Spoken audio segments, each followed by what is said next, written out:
ରାଜା ପ୍ରତିଦିନ ଜଣେ ନୂଆ ଝିଅ ସହ ବିବାହ କରୁଥିଲେ ଏବଂ ପରଦିନ ସେ ତାଙ୍କର ନୂଆ ବିବାହିତ ପତ୍ନୀକୁ ଫାଶୀରେ ଝୁଲାଇ ଦେଉଥିଲେ। ରାଜାଙ୍କର ଏହି କଠୋର ଓ ନିର୍ଦ୍ଦୟ ନିଷ୍ପତ୍ତିରୁ ତାଙ୍କର ସମସ୍ତ ପ୍ରଜା ବହୁତ ଦୁଃଖୀ ଥିଲେ।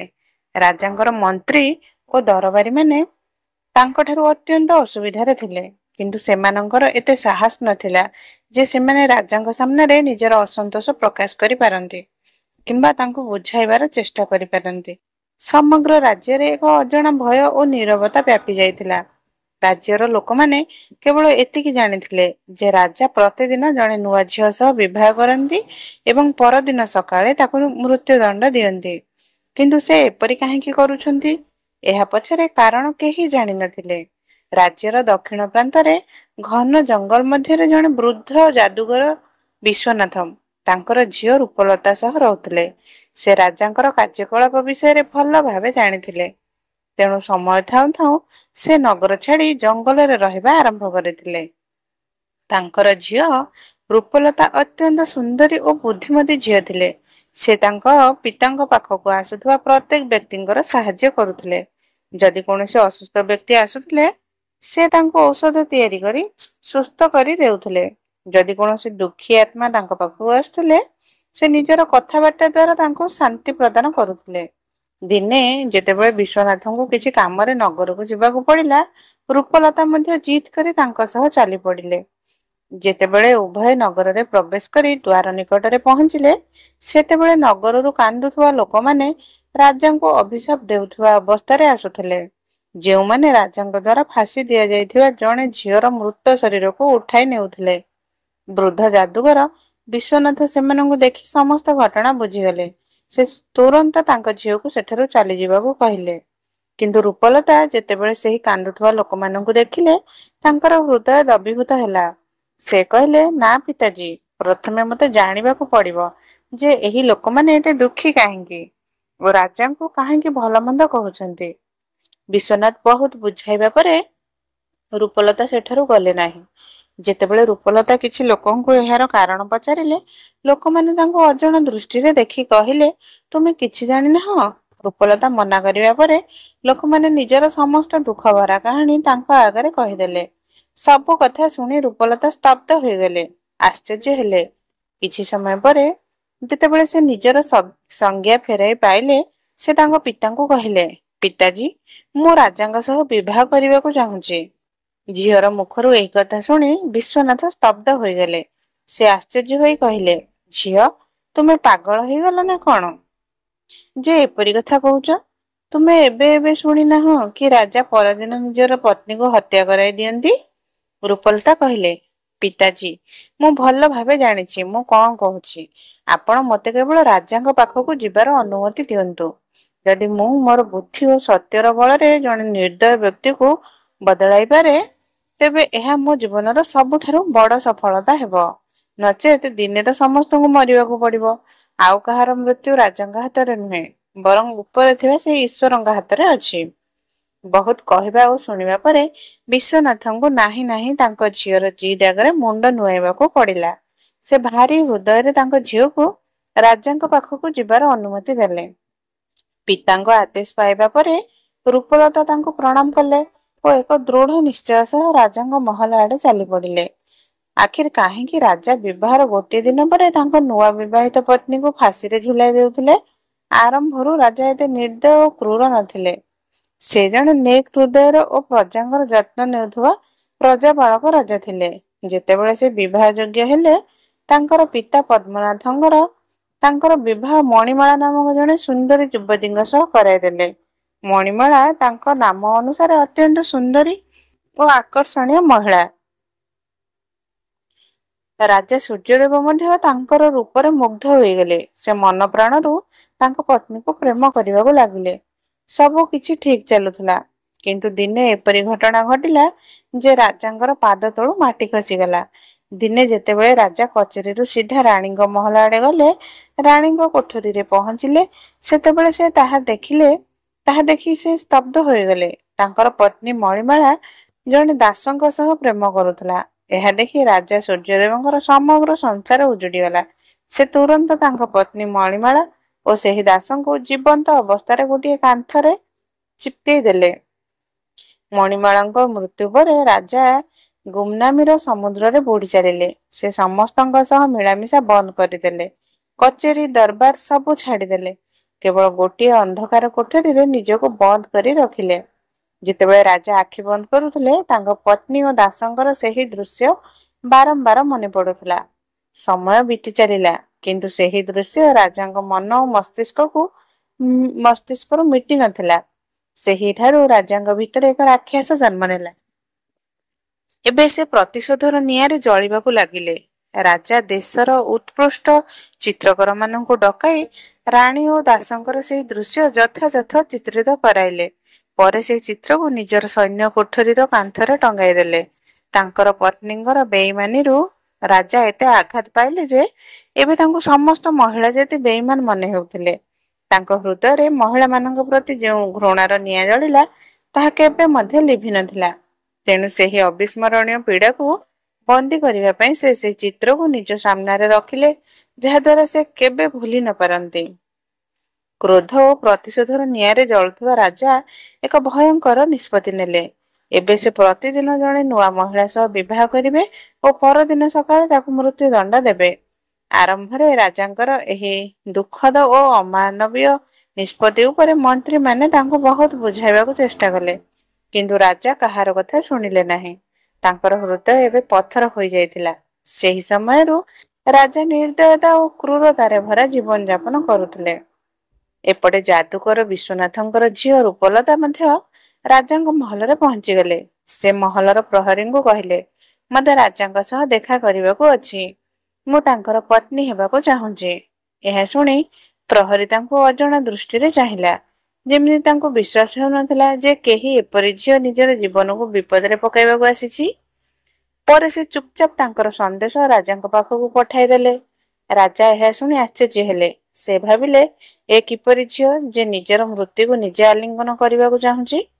ରାଜା ତୁରନ୍ତ ସେବକମାନଙ୍କୁ ଆଦେଶ ଦେଲେ ଯେ ସେହି ଝିଅକୁ ତାଙ୍କ ସାମ୍ନାରେ ଆଣିବା ପାଇଁ। ସୈନିକମାନଙ୍କ ସହ ଆସୁଥିବା ରୂପଲତାକୁ ଦେଖି ରାଜା କେବଳ ତାଙ୍କୁ ଚାହିଁ ରହିଗଲେ। ଆଜି ପର୍ଯ୍ୟନ୍ତ ସେ ଏତେ ନିର୍ମଳ, ସୁନ୍ଦରୀ ଓ ଶାନ୍ତିପୂର୍ଣ୍ଣ ମହିଳାକୁ ଦେଖି ନଥିଲେ। ରୂପଲତାଙ୍କ ଆଖିରେ ଏକ ଅଜଣା ସତ୍ୟତା ଓ ବିଶ୍ୱାସ ଥିଲା, ଯାହା ରାଜା ଅନୁଭବ କଲେ। ପ୍ରଥମେ ତାଙ୍କ ମୁଖରେ ଏକ ଖୁସିର ମୃଦୁ ହସ ଦେଖାଗଲା, କିନ୍ତୁ କିଛି କ୍ଷଣ ପରେ ସେହି ହସ ମଉଳିଗଲା ଓ ତାଙ୍କ ମୁଖରେ ମାୟୁସୀ ଫେରିଆସିଲା। ରାଜା ଗମ୍ଭୀର ଭାବେ ରୂପଲତାଙ୍କୁ ପଚାରିଲେ, କଣ ଭାବି ତୁମେ ଏଠାକୁ ଆସିଛ? ତୁମେ କଣ ଜାଣିନାହଁ ଯେ ମୋ ସହ ବିବାହ କରିବା ମାନେ ମୃତ୍ୟୁକୁ ଆଲିଙ୍ଗନ କରିବା? ରୂପଲତା ନିଶ୍ଚଳ ଓ ଦୃଢ଼ ନାୟିକା ପରି ବିନା ସଂକୋଚରେ ରାଜାଙ୍କ ଆଖି ରଖି କହିଲେ, ହେ ରାଜନ, ମୋତେ ଆପଣଙ୍କ ବିଷୟରେ ସବୁ ଜଣା। ମୁଁ ସବୁ ଜାଣି ଆପଣଙ୍କ ସହ ବିବାହ କରିବାର ନିଷ୍ପତ୍ତି ନେଇଛି। ରାଜା ଆଶ୍ଚର୍ଯ୍ୟ ହୋଇ କହିଲେ, ଠିକ ଅଛି, ଯଦି ତୁମେ ସବୁ ଜାଣିଛ ଓ ତୁମର ଏହା ନିଷ୍ପତ୍ତି, ତେବେ ମୋତେ କୌଣସି ଆପତ୍ତି ନାହିଁ। ବିବାହର ପ୍ରସ୍ତୁତି କର। ଆମେ କାଲି ତୁମ ସହ ବିବାହ କରିବୁ। ରାଜା ସୂର୍ଯ୍ୟଦେବ ଓ ଯାଦୁକର ଝିଅ ରୂପଲତାଙ୍କର ବିବାହ ହେଲା। ଏବେ ରୂପଲତା ଯାଦୁକରଙ୍କର ଝିଅରୁ ରାଣୀ ଓ ରାଜାଙ୍କ ପତ୍ନୀ ହୋଇଗଲେ। ରାତିରେ ରୂପଲତା 16 ସିଙ୍ଗାର କଲେ ଓ ସୁହାଗ ସେଜରେ ବସି ରାଜାଙ୍କୁ ଅପେକ୍ଷା କଲେ। ତାଙ୍କ ଆଖିରେ ଏକ ଅଦ୍ଭୁତ ବିଶ୍ୱାସ ଥିଲା, ଯେମିତି ସେ ନିଜ ଜୀବନର ସବୁଠାରୁ ବଡ଼ ଚ୍ୟାଲେଞ୍ଜର ସାମ୍ନା କରିଛନ୍ତି ଓ ଏବେ ସେ ତାଙ୍କ ନାୟକ ସାମ୍ନାରେ ଅଛନ୍ତି। ଯେତେବେଳେ ରାଜା ସୂର୍ଯ୍ୟଦେବ କୋଠରୀକୁ ଆସିଲେ ଓ ବଧୂ ରୂପେ ସଜା ଯାଇଥିବା ରୂପଲତାକୁ ଦେଖିଲେ, ସେ ତାଙ୍କର ସୌନ୍ଦର୍ଯ୍ୟରେ ମୁଗ୍ଧ ହୋଇଗଲେ। କିନ୍ତୁ ତାପରେ ତାଙ୍କର ଦୃଷ୍ଟି କାନ୍ଥରେ ଟଙ୍ଗା ଯାଇଥିବା ତାଙ୍କର ମୃତ ପତ୍ନୀଙ୍କ ଚିତ୍ର ଆଡ଼େ ଗଲା। ତାଙ୍କ ଆଖିରେ ଏକ ଦୁଃଖ ଓ କ୍ରୋଧ ଜାଗି ଉଠିଲା।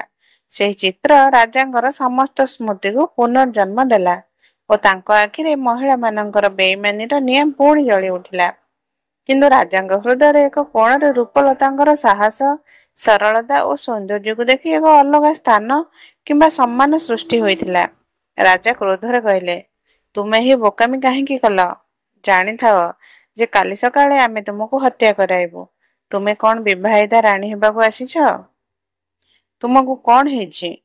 ରୂପଲତା ଅତ୍ୟନ୍ତ ଶିଷ୍ଟାଚାର ଓ ସମ୍ମାନର ସହ ବିନା ଭୟ ଓ ସଂକୋଚରେ ରାଜାଙ୍କ ଆଖିରେ ଚାହିଁ କହିଲେ, ମୋର ସ୍ୱାମୀ, ଏହି ନିଷ୍ପତ୍ତି ତ ଉପରେ ଥିବା ସେହି ଈଶ୍ୱର ନେଇଛନ୍ତି ଓ ତାଙ୍କର ନିଷ୍ପତ୍ତି ମୋତେ ସବୁ ପରିସ୍ଥିତିରେ ମଞ୍ଜୁର।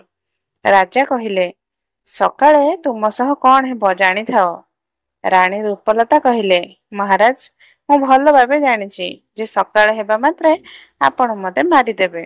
କିନ୍ତୁ ତା ପୂର୍ବରୁ ମୋ ପାଖରେ ଆଜିର ସମଗ୍ର ରାତି ଅଛି। ପ୍ରେମର ଖୁସିକୁ ଲମ୍ବା ସମୟରେ ମାପାଯାଏ ନାହିଁ, ବରଂ ତା ଗଭୀରତା ଦେଖାଯାଏ। ରାଜା କହିଲେ, ତୁମର ଏହି ମନୋହରା କଥାଗୁଡ଼ିକ ମୋ ଉପରେ କୌଣସି ପ୍ରଭାବ ପଡ଼ିବ ନାହିଁ। ରାଣୀ ରୂପଲତା ଅତ୍ୟନ୍ତ ପ୍ରେମ ଓ ମର୍ଯ୍ୟାଦାର ସହ କହିଲେ, ହେ ସ୍ୱାମୀ, ମୁଁ ଗୋଟିଏ ରାତି ପାଇଁ ହେଉ ହେଲେ ଆପଣଙ୍କର ପତ୍ନୀ ତ ଅଟେ। ଏହି ରାତି ଉପରେ ମୋର ପୂର୍ଣ୍ଣ ଅଧିକାର ଅଛି। ସକାଳେ ଆପଣ ଯାହା କରିବାକୁ ଚାହୁଁଛନ୍ତି କରନ୍ତୁ, କିନ୍ତୁ ଏବେ ପାଇଁ ଆପଣଙ୍କର ଏହି କ୍ରୋଧକୁ ତ୍ୟାଗ କରନ୍ତୁ ଓ କିଛି ଶାନ୍ତ ହୁଅନ୍ତୁ। ରାଣୀ ରୂପଲତାଙ୍କ କଥା ଶୁଣି ରାଜାଙ୍କର କ୍ରୋଧ ଶାନ୍ତ ହେଲା ଓ ସେ ଶାନ୍ତ ଭାବେ କୋଠରୀରେ ରଖାଯାଇଥିବା ଗୋଟିଏ ଚୌକିରେ ବସି ପଡ଼ିଲେ। ରାଣୀ ରୂପଲତା କହିଲେ, ମହାରାଜ, ଆଜିର ରାତି ଆପଣଙ୍କ ମନ ବୁଲାଇବା ପାଇଁ ମୁଁ ଆପଣଙ୍କୁ କଣ ଶୁଣାଇବି? କିଛି କାହାଣୀ ଶୁଣାଇବି, କିଛି ଶେର ଶୁଣାଇବି, ନା ସାୟରୀ ଶୁଣାଇବି, ନା ଗୀତ ଶୁଣାଇବି? ରାଜା କହିଲେ, ତୁମେ ମୋର ଗୋଟିଏ ରାତିର ପତ୍ନୀ ଓ ଏହି ରାତି ଉପରେ ତୁମର ସମ୍ପୂର୍ଣ୍ଣ ଅଧିକାର। ଚାଲ, ତୁମେ ଗୋଟାଏ କାହାଣୀ ଶୁଣାଅ। ରାଣୀ ଅତ୍ୟନ୍ତ ଆଦରରେ ରାଜାଙ୍କୁ କାହାଣୀ ଶୁଣାଇବା ଆରମ୍ଭ କଲେ। ଜଣେ ବ୍ୟବସାୟୀ ଥିଲେ, ଯାହାର ନାମ ଧନେଶ୍ୱର ଥିଲା। ତାଙ୍କର ପତ୍ନୀ ସୁମିତ୍ରା, ଜଣେ ଯୁବତୀ ଝିଅ ସୁନିତା ଓ ଦୁଇଟି ଛୋଟ ପୁଅ ଥିଲେ। ଝିଅ ଯୁବତୀ ହେବା କାରଣରୁ ଧନେଶ୍ୱରଙ୍କୁ ଦିନ ରାତି ତାଙ୍କର ବିବାହର ଚିନ୍ତା ଖାଉଥିଲା। ସେ ଟଙ୍କା ଜମା କରି ତାଙ୍କର ଝିଅର ବିବାହ ଧୁମଧାମରେ କରିବାକୁ ଚାହୁଁଥିଲେ। ଦିନେ ତାକୁ ବ୍ୟବସାୟ ପାଇଁ ପରଦେଶ ଯିବାକୁ ପଡ଼ିଲା। ଯାତ୍ରା ଲମ୍ବା ଥିଲା, ତେଣୁ ସେ ନିଜ ପରିବାରକୁ କିଛି ଦିନ ମଧ୍ୟରେ ଫେରିବା କଥା କହି ସେଠାରୁ ଚାଲିଗଲେ। ଯାଉଥିବା ବେଳେ ତାଙ୍କର ଝିଅ ସୁନିତା ତାଙ୍କୁ ଖଜୁରୀ ଦେଇ କହିଲା, ବାପା, ଯାତ୍ରା ଲମ୍ବା, ଯଦି ଭୋକ ଲାଗେ ତେବେ ରାସ୍ତାରେ ହିଁ ଖଜୁରୀ ଖାଇନେବ। ଖଜୁରୀ ନେଇ ଧନେଶ୍ୱର ପରଦେଶ ଆଡ଼େ ଚାଲି ପଡ଼ିଲେ। ଲମ୍ବା ରାସ୍ତା ଓ ତୀବ୍ର ଖରା କାରଣରୁ ସେ ଚାଲି ଚାଲି ଥକିଗଲେ। ତେବେ ତାଙ୍କୁ ରାସ୍ତାରେ ଗୋଟିଏ କୂଅ ଦେଖାହେଲା। ସେ ଭାବିଲେ, କାହିଁକି ନା ଏଠାରେ କିଛି ସମୟ ବସି ଆରାମ କରିବି ଓ ଖଜୁରୀ ଖାଇବି, ସାଙ୍ଗରେ ଥଣ୍ଡା ପାଣି ମଧ୍ୟ ପିଇବି। ପରେ ଆରାମରେ ପରଦେଶ ଆଡ଼େ ଯାତ୍ରା କରିବି। ଏହି ଚିନ୍ତା ସହ ସେ କୂଅ ପାଖରେ ବସି ଖଜୁରୀ ଖାଇବାକୁ ଲାଗିଲେ। ଖଜୁରୀ ଖାଇଥିବା ବେଳେ ତାଙ୍କ ହାତରୁ ଗୋଟିଏ ଖଜୁରୀ କୂଅରେ ଖସି ପଡ଼ିଲା। ଯେମିତି ଖଜୁରୀ ପାଣିରେ ଖସିଲା, କୂଅର ସଫା ଓ ନିର୍ମଳ ପାଣି ଏକା ଏକା ରକ୍ତରେ ପରିଣତ ହେଲା। ସେହି ସମୟରେ କୂଅ ଭିତରୁ କ୍ରୋଧ ଭରା ଏକ ରାକ୍ଷସ ବାହାରକୁ ଆସିଲା। ରାକ୍ଷସର ଆଖି ଲାଲ ଥିଲା ଓ ତା ହାତରେ ତୀକ୍ଷ୍ଣ ଖଡ୍ଗ ଥିଲା। ଏହା ଦେଖି ଧନେଶ୍ୱରଙ୍କର ସିଟି ପିଟି ଗୁମ୍ ହୋଇଗଲା। ଭୟରେ ସେ ଥରହର ହେଉଥିଲେ। ରାକ୍ଷସ କ୍ରୋଧରେ ଧନେଶ୍ୱରଙ୍କୁ କହିଲା, ମୁଁ ତୁମକୁ ଛାଡ଼ିବି ନାହିଁ। ମୋ ଖଡ୍ଗରେ ତୁମର ଟୁକୁରା ଟୁକୁରା କରିଦେବି। ଧନେଶ୍ୱର ଭୟରେ କାମ୍ପି କାମ୍ପି କହିଲେ, ହେ ରାକ୍ଷସ, ମୁଁ ତୁମର କଣ କ୍ଷତି କରିଛି? ତୁମେ ମୋତେ କାହିଁକି ମାରିବାକୁ ଚାହୁଁଛ? ରାକ୍ଷସ କହିଲା, ମନୁଷ୍ୟ, ତୁମେ ଯେଉଁ ଖଜୁରୀ କୂଅରେ ଫୋପାଡ଼ିଲ, ତାହା ମୋର ନିରୀହ ପିଲାର ଗଳାରେ ଫସିଗଲା, ଯାହା କାରଣରୁ ତାର ମୃତ୍ୟୁ ହେଲା। ଧନେଶ୍ୱର କହିଲେ, ମାଫ କର ରାକ୍ଷସ ମହାରାଜ, ମୁଁ ତୁମର ପିଲାକୁ କେବେ ଦେଖି ନାହିଁ ଓ ସେହି ଖଜୁରୀ ମୋ ଠାରୁ ଭୁଲରେ କୂଅରେ ଖସିଗଲା। ରାକ୍ଷସ କ୍ରୋଧରେ କହିଲା, ଆମେ ରାକ୍ଷସମାନେ ତୁମ ମନୁଷ୍ୟମାନଙ୍କୁ ଦେଖା ଦେଉନାହିଁ। ତୁମେ ଖଜୁରୀ ଖାଇଥିବା ବେଳେ ସତର୍କ ହେବା ଉଚିତ ଥିଲା, କିନ୍ତୁ ତୁମର ମୃତ୍ୟୁ ନିଶ୍ଚିତ। ଅଜାଣତରେ ହେଉ କିମ୍ବା ଜାଣିଶୁଣି, ଅପରାଧ ତ ଅପରାଧ। ଏବେ ମୁଁ ତୁମର ଟୁକୁରା ଟୁକୁରା କରି ମୋ ପୁଅର ମୃତ୍ୟୁର ବଦଲା ନେବି। ରକ୍ତର ବଦଳରେ ରକ୍ତ, ଏହା ହିଁ ନ୍ୟାୟ। ଅନ୍ତତଃ ଧନେଶ୍ୱର ମଜବୁର ହୋଇ କହିଲେ, ରାକ୍ଷସରାଜ, ଯଦି ମୋତେ ମାରିବା ଦ୍ୱାରା ତୁମର ବଦଲା ପୂରା ହେବ, ତେବେ ମୋତେ ମଞ୍ଜୁର, କିନ୍ତୁ ମୋର ଏକ ସର୍ତ୍ତ ଅଛି। ରାକ୍ଷସ କହିଲା, କିପରି ସର୍ତ୍ତ? ଧନେଶ୍ୱର ଭାରି ହୃଦୟରେ କହିଲେ, ମୋ ଉପରେ ଏବେ ବହୁତ ଦାୟିତ୍ୱ ଅଛି। ମୁଁ ଲୋକଙ୍କ ଠାରୁ ଋଣ ନେଇଛି, ସେହି ଋଣ ପରିଶୋଧ କରିବାକୁ ପଡ଼ିବ, ଆଉ ମୋର ଯୁବତୀ ଝିଅର ବିବାହ କରିବାକୁ ପଡ଼ିବ। ଏକାଥର ଏହି ଦାୟିତ୍ୱ ପୂରା କରିଦେଇ ମୁଁ ନିଜେ ତୁମ ପାଖକୁ ଆସିବି। ତାପରେ ତୁମେ ବେଶ ତୁମର ବଦଲା ପୂରା କରିନେବ। ଏହା ଶୁଣି ରାକ୍ଷସ ଚିନ୍ତାରେ ପଡ଼ିଗଲା। ଏତିକି କାହାଣୀ କହିବା ବେଳକୁ ସକାଳ ହୋଇଗଲା ଓ ରାଣୀ କାହାଣୀ ଶୁଣାଇବା ବନ୍ଦ କଲେ। ରାଜା କହିଲେ, ତୁମେ ଚୁପ୍ କାହିଁକି ହେଲ? ମତେ କୁହ, ରାକ୍ଷସ ଧନେଶ୍ୱରଙ୍କୁ ମାରିଲା ନା ତାଙ୍କୁ କିଛି ସମୟର ଅବକାଶ ଦେଲା? ରାଣୀ କହିଲେ, ମହାରାଜ, ରାତି ଶେଷ ହେଲା, କଥା ମଧ୍ୟ ଶେଷ। ଏବେ ସକାଳ ହୋଇଛି ଓ ମୋର ମରିବାର ସମୟ ଆସିଛି। ରାଜା କହିଲେ, କିନ୍ତୁ ମତେ ଅତି କମରେ ଏତିକି କୁହ ଯେ ରାକ୍ଷସ ତାକୁ ମାରିଲା ନା ଛାଡ଼ିଲା? ରାଣୀ କହିଲେ, ମହାରାଜ, କାହାଣୀ ବହୁତ ଲମ୍ବା। ପୁରା କହିବା ପାଇଁ ସମୟର ଆବଶ୍ୟକତା ଅଛି ଓ ଏବେ ସମୟ ଶେଷ ହୋଇଛି। ଏହା ଶୁଣି ରାଜା ଚିନ୍ତାରେ ପଡ଼ିଗଲେ। କିଛି ଚିନ୍ତା କରି ରାଜା ଏବେ ତାଙ୍କର ନୂଆ ବିବାହିତା ରାଣୀକୁ କହିଲେ, ତୁମେ ଚିନ୍ତା କର ନାହିଁ, ଆମେ ସମୟକୁ ରୋକିଦେବୁ। ଆମେ ତୁମକୁ ଆଉ ଗୋଟିଏ ଦିନର ଜୀବନ ପ୍ରଦାନ କରୁଛୁ। ଏବେ ତୁମେ କାହାଣୀ ଶୁଣାଅ। ତେବେ ରାଣୀ କହିଲେ, ନା, ମୋର ସରତାଜ, କାହାଣୀ ତ ରାତିରେ ଶୁଣାଯାଏ। ଏବେ ସକାଳର ସମୟ ହେଇଛି। ଆପଣ ଆପଣଙ୍କର ରାଜକୀୟ କାର୍ଯ୍ୟ କରନ୍ତୁ। ଆଗକୁ କାହାଣୀ ମୁଁ ରାତିରେ ହିଁ ଶୁଣାଇବି। ଏହା ଶୁଣି ରାଜା ଭାବିଲେ, କେତେ ଝିଅମାନେ ମୋ ପାଖକୁ ଆସିଛନ୍ତି ଓ ମୃତ୍ୟୁର ମୁଖକୁ ପଠାଯାଇଛି। ସମସ୍ତଙ୍କ ମୁଖରେ ମୃତ୍ୟୁର ଭୟ ସଫା ଦେଖାଯାଉଥିଲା, କିନ୍ତୁ ଏହାର ମୁଖରେ ତ ଭୟ ନାମକ କିଛି ନାହିଁ। ଖାଇରି ଏହାର କାହାଣୀ ମତେ ବହୁତ ରୁଚିକର ଲାଗିଲା, ତେଣୁ ଏହାର ଜୀବନ କେବଳ ଆଜି ପାଇଁ ବକ୍ସି ଦିଆଗଲା। କାଲି ଏହାର ମଧ୍ୟ ସେହି ଅବସ୍ଥା ହେବ। ରାଜା ସେଠାରୁ ଚାଲିଗଲେ ଓ ନିଜର ଦିନ ସାରା ରାଜକୀୟ କାମରେ ବ୍ୟସ୍ତ ହୋଇଗଲେ। ଏପଟେ ରାଣୀ ହାତ ଯୋଡ଼ି ଉପରେ ଥିବା ଈଶ୍ୱରଙ୍କୁ ପ୍ରାର୍ଥନା କଲେ, ହେ ଭଗବାନ ପରମେଶ୍ୱର, ମୋର ସ୍ୱାମୀଙ୍କୁ ସଦ୍ବୁଦ୍ଧି ଦିଅନ୍ତୁ। ତାଙ୍କର ଏହି ପାପ କାର୍ଯ୍ୟକୁ କ୍ଷମା କରନ୍ତୁ ଓ ତାଙ୍କୁ ସଠିକ ପଥ ଦେଖାନ୍ତୁ। ସନ୍ଧ୍ୟା ସମୟ ହେଲା। ରାଜା ଅଧୀର ହୋଇ କୋଠରୀକୁ ଆସିଲେ ଓ କହିଲେ, ରାଣୀ, ଏବେ ଶୀଘ୍ର କାହାଣୀ ଶୁଣାଇବା ଆରମ୍ଭ କର। ରାଜାଙ୍କର ଅଧୀରତା ଦେଖି ରାଣୀ କହିଲେ, ମହାରାଜ, କିଛି ଧୈର୍ଯ୍ୟ ରଖନ୍ତୁ। ମୁଁ ଆପଣଙ୍କ ପାଇଁ ଖାଦ୍ୟ ପରଷି ଦେଉଛି। ପ୍ରଥମେ ଭୋଜନ କରନ୍ତୁ, ତାପରେ ମୁଁ ଆଗକୁ କାହାଣୀ ଶୁଣାଇବି। ଏହା କହି ରାଣୀ ରାଜାଙ୍କୁ ଖାଦ୍ୟ ପରଷି ଦେଲେ। ରାଜା କହିଲେ, ଏହା ତ ଚାକରମାନଙ୍କର କାମ, ତୁମେ ଏହା କାହିଁକି କରୁଛ? ରାଣୀ ଅତ୍ୟନ୍ତ ପ୍ରେମରେ କହିଲେ, ନା, ମୋର ସ୍ୱାମୀ, ଏହା ଜଣେ ପତ୍ନୀର କର୍ତ୍ତବ୍ୟ ଯେ ସେ ତାଙ୍କ ସ୍ୱାମୀର ଯତ୍ନ ନେବ। ରାଜା କହିଲେ, ତୁମେ ତ ମୋ ସହ ସମଗ୍ର ଜୀବନ କାଟିବାକୁ ନାହିଁ, ଆଉ ଆଜିର ରାତି ପରେ ତ ଏହି କାମ ଚାକରମାନେ ହିଁ କରିବେ। ରାଣୀ କହିଲେ, ସ୍ୱାମୀ, ଆଜିର ରାତି ହେଉ, ହେଲେ ଆପଣଙ୍କର ସେବା କରିବାର ସୁଯୋଗ ତ ମିଳିବ। ମରିବା ବେଳେ ଶାନ୍ତିରେ ମରିପାରିବି। ଯେତିକି ସମୟ ମିଳିଛି ମୁଁ ମୋ ସ୍ୱାମୀଙ୍କର ସେବା କରିଛି। ଏହା ଶୁଣି ରାଜାଙ୍କ ହୃଦୟକୁ ବହୁତ ଶାନ୍ତି ମିଳିଲା, କିନ୍ତୁ ତୁରନ୍ତ ତାଙ୍କୁ ତାଙ୍କ ପତ୍ନୀଙ୍କର ବେଇମାନି ମନେ ପଡ଼ିଗଲା। ରାଜା କ୍ରୋଧରେ କହିଲେ, ଫାଲତୁ କଥା ମୋ ସହ କହ ନାହିଁ ଓ ଶୀଘ୍ର କାହାଣୀ ଶୁଣାଇବା ଆରମ୍ଭ କର। ରାଜାଙ୍କର କଥା ଶୁଣି ରାଣୀ କାହାଣୀ ଶୁଣାଇବା ଆରମ୍ଭ କଲେ। ଧନେଶ୍ୱରଙ୍କ କଥା ଶୁଣି କିଛି ସମୟ ଚିନ୍ତା କରି ରାକ୍ଷସ କହିଲା, ଯଦି ମୁଁ ତୁମକୁ କିଛି ସମୟର ଅବକାଶ ଦେଇଦେବି, ତେବେ କଣ ଗ୍ୟାରେଣ୍ଟି ଯେ ତମେ ଫେରି ଆସିବ? ଧନେଶ୍ୱର କହିଲେ, ହେ ରାକ୍ଷସ ରାଜ, ମୁଁ ଉପରେ ଥିବା ଈଶ୍ୱରଙ୍କ ଶପଥ ନେଇ କହୁଛି ଯେ ମୁଁ ମୋର କାମ ଗୁଡ଼ିକୁ ସମାପ୍ତ କରି ପୁଣି ଏଠାକୁ ଆସିବି ଓ ନିଜକୁ ତୁମ ହାତରେ ସମର୍ପଣ କରିବି। ମୋର ବିଶ୍ୱାସ କର। ରାକ୍ଷସ କହିଲା, ଠିକ ଅଛି, ମୁଁ ତୁମକୁ 40 ଦିନର ଅବକାଶ ଦେଉଛି। ଧନେଶ୍ୱର ରାକ୍ଷସକୁ ଧନ୍ୟବାଦ ଜଣାଇ ନିଜ ଘର ଆଡ଼େ ଚାଲି ପଡ଼ିଲେ।